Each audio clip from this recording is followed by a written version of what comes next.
Hello athletes, Travis here, back for some more training talk. We are going to return to heart rate as a topic today, do a little myth busting for common understanding, common literature that talks about heart rate training zones, with a particular focus on that zone idea, that idea of kind of having these distinct, percentile ranges of your heart rate, and you're training within those zones to achieve certain benefits, all right? And so we're going to, maybe look at some of those graphics, and for this, I will kind of caveat here that I'm talking about, and I'm talking to people that are going to search in Google heart rate training zones and the data that is going to come up for that person, all right? There are very good ways to train with heart rate, there are very advanced ways to train with heart rate, and then there is the popular way of training with heart rate. And most of the time when I'm talking and like debunking these heart rate myths, I'm talking about what common person is gonna search in Google, and 95% of the results that they're gonna get are telling them bad information, all right? And that's my goal, is to combat that. And one of the big things is that very ubiquitous graphic that you're gonna find. I'll probably throw it up here maybe on the screen so you can see what I'm talking about. But if you search heart rate training zones on Google, you're gonna get this graph. It's probably gonna be red up the top. It's gonna be blue, green, yellow, whatever it is as it goes down. And it's gonna go 90 to 100% of your max, and 80 to 90, and 70 to 80, and 60 to 70% max. And each of those is gonna be assigned a zone. And so the first one will be like very easy, that'll be like zone 1. Zone 2 will be comfortably easy, something you could sustain for a long time. 3 will generally start to be challenging. 4 is something that's really stressing you anaerobically, and 5 is kind of your maximal effort. And so we want to talk a little bit, use a little bit of deductive reasoning and common sense to bust that, and then apply a little bit of real world data to it to also show that that idea of these distinct and unique heart rate zones are really a load of BS, all right? And the first thing, and just using deductive reasoning on this, the first thing is that whether you're just doing a generalized calculation of heart rate zones based on your age and your supposed max heart rates, that 220 minus age. Now, most people should know that that is completely BS at this point, but there's still gonna be people out there that might be listening that haven't been kind of clued into that. Maybe you're new to fitness, whatever it is, but it's still out there. I did a Google search before starting this video of how to calculate your heart rate zones, and the top things that were coming up were still 220 minus your age, and then use that as your max heart rate, and then calculate from that, all right? And so if you are new to using heart rate training, you're finding that data, hopefully this video will kind of steer you away from that kind of bad direction, all right? The other popular thing is using a heart rate reserve, which is generally a max heart rate, or something like your max heart rate minus your resting heart rate, and then you kind of calculate your heart rate reserve from that, and then you calculate your zones.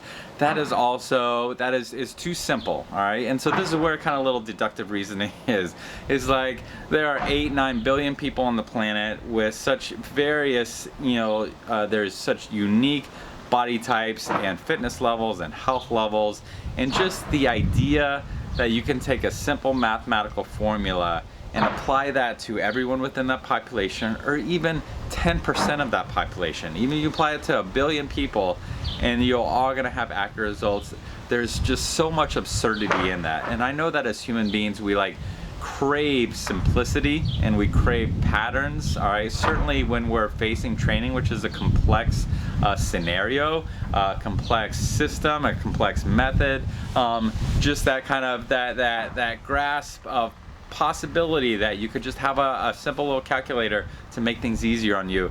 I understand how tempting it is, but the reality is it just doesn't work, all right? And so you've got to kind of feel that, understand that, intuitively, that things just can't be that simple, right? If it's too good to be true, it probably is, all right? And being able to just take data from yourself, plug it into a formula, and then get legitimate training zones out of that, it's just too good to be true, and it is not true. All right, and so regardless of what you're doing it, whether you're doing that super simplistic, max is 20 minus age, whether you're using a heart rate reserve training, whatever it is, all right, whatever is kind of like the popular thing being sold by heart rate monitors these days, you got to step away from that. All right, and the reality is that we do have heart rate zones that we tend to train in, but they are very individualistic. All right, is that we all have our own kind of ranges where our heart rate will tend to, on the average, when we're training in a particular training zone. All right, for rowing, the nomenclature is UT2, UT1, AT transport, lactate tolerance or lactate production and removal, and then anaerobic lactate. Even within rowing, there's other ways of saying that. There's category 1 through category 6. In other sports, they'll talk about lactate threshold or steady state or maximal lactate steady state or VO2 max training or sprint training, whatever it is. That's still the fact that there are optimal training zones to hit various energy systems, and you want to kind of train those and then plug those pieces together for optimal performance. But those training zones, for each of you out there listening to this, your body will tend toward fairly consistent heart rate zones for each of those training categories, but it's going to be different from other people. All right, it's going to probably be very different from other people. All right, and as we go later in this, I'll use some of kind of my own of what I can remember from my training when I was kind of at peak fitness, competing for national championships, and what I remember those zones are, kind of as an example. But the fact is that everyone's different, and the way that you learn your heart rate training zones is, one, you first have to understand how training in each of those zones feels. And then you've got to spend time training in those training zones, and if you have an experienced coach that can help make sure that you are within those training zones, that will be immensely helpful for that. And then you record a lot of heart rate data from you training in those zones, and then you basically reverse engineer your heart rate training zones from that data. And then knowing where you typically are when you're training in those zones, then you can use that as a rough guide, so that if you're sitting down for a session and you're a standard deviation or two out of your norm, then you kind of put on that caution light and kind of look if is something going on with that training session and make decisions from there. And I have other videos that talk about those decisions and knowing what those warning signs are on the channel. I'll try to kind of link it up here in that white box that pops up, so you can kind of listen to that if you're interested in it. But the main thing is that your heart rate zones are very individual, and you have to reverse engineer them from your own data, all right? And from your own data, knowing that you're training it. And a lot of people will be like, well, if I don't know what heart rate I should be, how do I know if I'm in that training zone? That's when you need an experienced person kind of helping you, setting you in there. And also, I will say that if you have somebody that's really good at designing their training sessions and workouts, those workouts will, if you complete them the way they should be completed, they will put you in the right training zone, all right? And so when I give an athlete a transport workout, all right, they could not complete that transport workout if they were training beyond a transport pace, all right? Same thing with UT1. If I give someone a UT1 workout, they could not complete that workout if they were rowing at an AT pace, all right? And if they were rowing at a UT2 pace, if they were taking it too easy, it wouldn't feel the way that workout should feel. And so I'll ask that athlete, how do you feel? What are the challenges? How challenging is it? When is it getting hard? When is it easier? And that data and that interaction between myself and the athlete will help us inform the fact that they are training in the proper training zone, because they're doing a workout that has been structured specifically for that training zone. And then we spend several sessions doing that, and then we're measuring the heart rate, and then we can take the data from that session and say, all right, when you're in this this training category, these are what this is what your heart is doing, all right, and therefore this is the zone that we can expect for that. And then if we go into a future session and we're outside of that zone, or maybe we're too low, we can say, okay, well, what's going on? Is this the indication of something is wrong, or something maybe is good? Especially if you're starting to be a little bit low in the early part of the session, that's generally a good thing, that you're adapting well and your heart is getting stronger. But let's go into kind of the main subject of this. I wish it hadn't taken me 9 minutes to get there, but the main subject being that there is overlap between the training zones. And so your zone 1, your zone 2, your zone 3, your zone 4, zone 5, they are not distinct, all right? And so let's say, whatever your calculation says, that the borderline between your zone 2 and your zone 3 is 156 beats per minute, all right? And so it is absurd to think that if you are rowing at 154 beats per minute, you are always in that lower zone. And if you're training at 158 beats per minute, you are always in that next training zone. It simply does not work that way. All right, there is significant overlap between each of your training zones. All right, and I'll pop up a little whiteboard so we can kind of use this to illustrate, and I'll cut forward after I write on this so that you guys don't have to wait while I do. All right, so first let's talk about what kind of like the popular data. If you do a little Google search, you get a lot of graphs, you get a lot of JPEGs, you can look at what it's going to tell you. It's going to tell you purple down here is your zone 1 heart rates, whatever that is for you. Zone 1, zone 2, zone 3, zone 4, zone 5, and let's say the bottom of this is kind of like you just living your life, sitting on the couch watching TV, walking around, all right, whatever that is, all right? And so a lot of that data is gonna say spend as much time as you can in zone 2, all right? I have a lot of videos talking about why I think that does not work well for rowing. I think that rowing, you wanna tend more toward that zone 3, all right? And you can look up lots of videos on that. I don't need to go over to it here.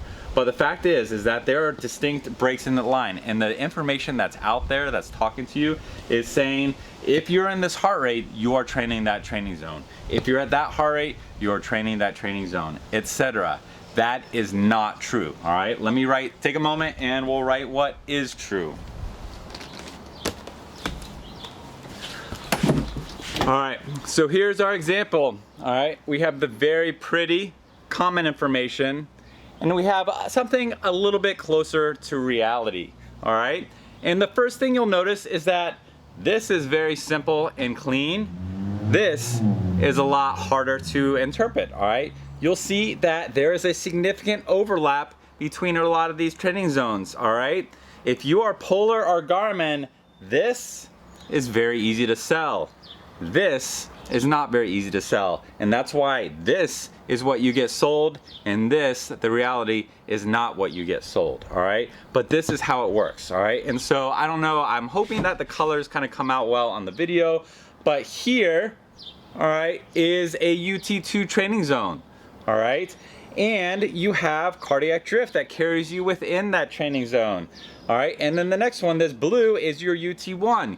You'll notice that there is significant overlap between your UT2 and your UT1 zones, all right? Where your UT1, the low level of your UT1 is not gonna be at the low level of your UT2, but it will be at least halfway through, maybe 2/3 of the way through what your UT2 is at the top end, all right? So bottom end UT1 is gonna be the same heart rate as your top end UT2, and that continues for all these other training zones, all right? And so for AT training, all right, you are also overlapping significantly with your UT1, all right? With transport, in transport and AT, you're probably overlapping more than any other training zones, with your transport max heart rate being just barely above your AT max heart rate. And the reason for this is that both of them are anaerobic, and they're both trained in very different ways. So let's say, for example, you're doing 3-minute repetitions with anywhere from 4 to 6, maybe even 3-minute rest if you're kind of high-level elite athlete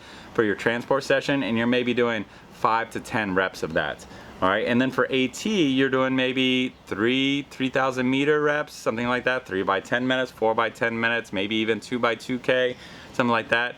And so it's also aerobic, you're going a little bit slower, but you're doing it for a much longer period of time. And so what's happening there between those two is that if you're doing an AT workout, you're not working as hard, but you're doing it a lot longer. So your cardiac drift is going to bring you, by the end, very high, and almost as high as you would get to by the end of a transport session. And certainly by halfway through an AT session, your heart rates are gonna be very, very similar to what you would be if you were halfway through a transport session, all right? And so that is incredibly deceiving. If you're having training that's saying your AT is this distinct zone, maybe your AT is 170 to 180 and your transport is 180 to 190, that's gonna be false, all right? It just does not work that way, all right? It's about the zone and staying within that. In the early part of your workout, you're gonna be at the low end of that zone, and the farther you get get into that training session, you're going to get to the high end of that training zone. And ideally, at the end of it, the max you're going to get on each of those will be higher than next. Your max UT1 is going to be bigger than your max UT2. Your max AT is going to be bigger than your max UT1. Your max transport is going to be better than your max AT.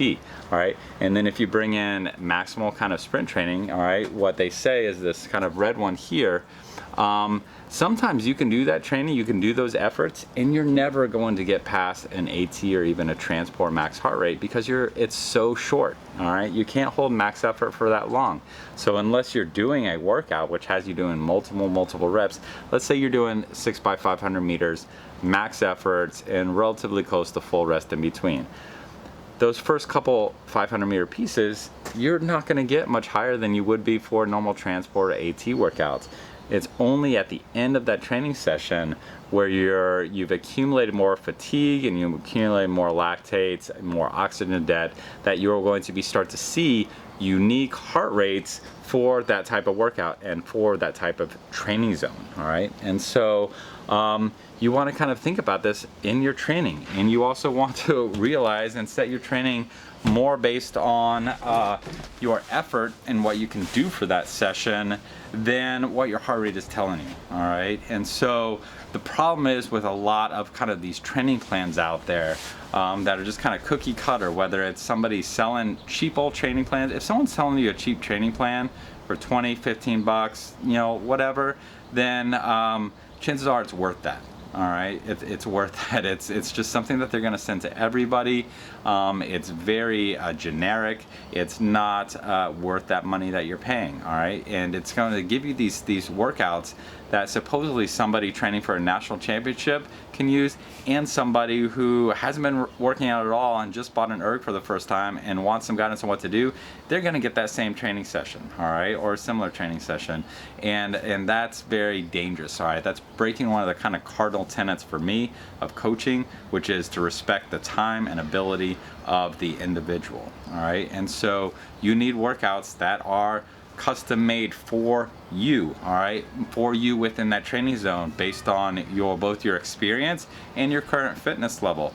You know, if I have in my past won a lot of pre-elite national championships. You know, I've competed at high level. I've won Canadian Henley, and so if I try to take workouts that I did back, in those days and try to do it now, it wouldn't work. All right. So even the same person, and even if I had, 2-3 months of training behind me, it wouldn't apply. All right. Because I'm a different person than I was 20 years ago. All right. And so be very careful getting, and doing this kind of cut and paste thing from training programs online, getting this P plan or whatever's popular. All right. People love the P plan because it's simple. It's laid out. You don't have to think. You just got to do what's written, all right? But it's extraordinarily generic, all right? And it's probably going to hurt more people than it's going to help if you do it for more than kind of the short term. And it's going to take anybody who has completely no structure and no idea doing what they're doing with training, and they suddenly get into this structured program, whether it's something that you're buying for cheap from a online coach out there, or a P plan, something that's generally available. Sure, anytime you add structure and that structure allows you to be committed and have discipline, you are going to improve, all right? But as I tell, athletes and I tell coaches, anybody can get short-term benefits out of their training. All you got to do is you got to ramp up the intensity of it, and you ramp up the volume, and you're going to get short-term benefits for your training, but it will not continue forever. You will hit a plateau, and then you will start to fail, all right? And so training that gives you an immediate benefit is not good training, all right? That's just working hard, all right? Training that is sustainable and gives you consistent long-term benefits, we're talking season to season at a minimum, year to year at least, that is good training. All right, and you need to find somebody that can look at that long term and can push it. And one of the big reasons I'm kind of against the paradigm of collegiate rowing and even a lot of school rowing is because it doesn't have that long term development. All right, it may condense that into a couple years with no regard for what happens after those first couple years, but it is still short term focused. It is still focused on get ready for this competition on this time. And honestly, there is no competition that someone 18 years or younger that is important enough to sacrifice your long-term benefits. Maybe you could say in college, you know, if you're racing, you're upperclassmen, you're racing for the NCAA championship or whatever, or IRA championship, and you don't plan to continue your rowing career after college, then sure, you can sacrifice long-term development for short-term speed. But if you're a collegiate athlete and you have aspirations of continuing on beyond that, trying to make a world championship, trying to make the Olympics, then your collegiate rowing is definitely hurting those long-term prospects. You know, that's as factual as I can get. Granted, it's an opinion, but it's pretty substantial one in terms of why the United States fails to perform at the level of other countries. But back into the heart rate training zones, you know, find quality workouts. Find workouts that are specifically designed to you, specifically designed to put you in various training zones, and then complete those workouts, all right? Stop relying on what your heart rate is to tell you if you are or are not in a training zone. It simply doesn't work. And I'm sitting here, I'm doing this in the morning, it's a nice cool day. Yesterday it was 98 degrees or something in Massachusetts, all right? Guess what? If I had trained the exact same session, the same time, same effort, same everything, and that 98 degrees that I had 2 weeks prior in 74 degrees, my heart rate is going to be significantly higher, all right? Heat, humidity, does not put you in a new training zone, all right? Just the idea that someone listening to heart rate training could think that think because their heart rate is high because it's hot and humid outside, so therefore they're in a different training zone, or therefore they have to slow down to stay in the training zone they were. It's so absurd, and it's so detrimental to the athletes out there training and working hard. It is wasting your time, and that is like the cardinal sin of coaches. Don't waste your athletes' time. But that's it. That's my talk. That went on way longer. I was hoping this would be a 10-minute video. Maybe I'll do like a little shorter one that I'll post in addition to this one, just talking about those zones. But this is Travis signing off. Check me out on gtsrowing.com if you are interested in talking one-on-one. I do consults there. I also work with athletes remotely for one-on-one training plan development. All right, everything is individualized. There's nothing that is cookie cutter, and I'm happy to do that. I do it for fun on the side because I love helping athletes, which is why I'm making these videos. If this helped you, give it a thumbs up. Put a comment down below if you have questions. I love engaging that discussion. I feel like it helps people understand the topic a little bit more, and that is my goal with these. So that's it. Support me on Patreon if you want. Travis Gardner on patreon.com. Otherwise, I'll see you on the next video. Take care, everyone, and good luck with your training. Bye.